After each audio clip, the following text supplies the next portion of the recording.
Mercury and the Woodman. A poor woodman was cutting down a tree near the edge of a deep pool in the forest. It was late in the day, and the woodman was tired. He had been working since sunrise, and his strokes were not so sure as they had been earlier that morning.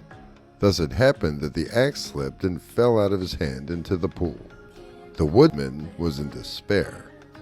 The axe was all he possessed with which to make a living, and he had not money enough to buy a new one.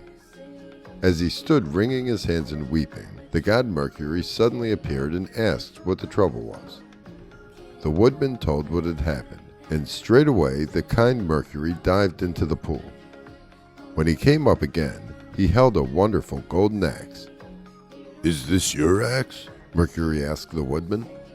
"No," answered the honest woodman. "That is not my axe."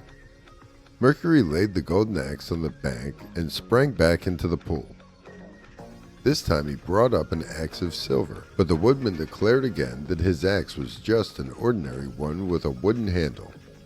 Mercury dived down for a third time, and when he came up he had the very axe that had been lost.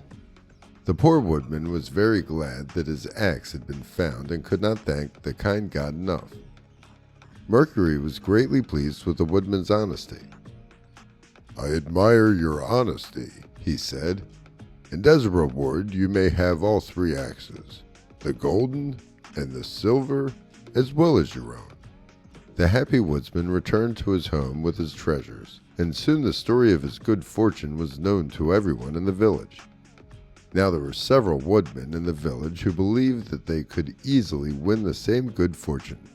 They hurried out into the woods, one here, one there, and hiding their axes in the bushes, pretending they had lost them. Indeed, Mercury did appear, first to this one, then to that. To each one he showed an axe of gold, and each one eagerly claimed it to be the one they had lost. But Mercury did not give them the golden axe. Oh no, instead he gave them each a hard whack over the head with it and sent them home. And when they returned the next day to look for their own axe, they were nowhere to be found. Honesty is the best policy.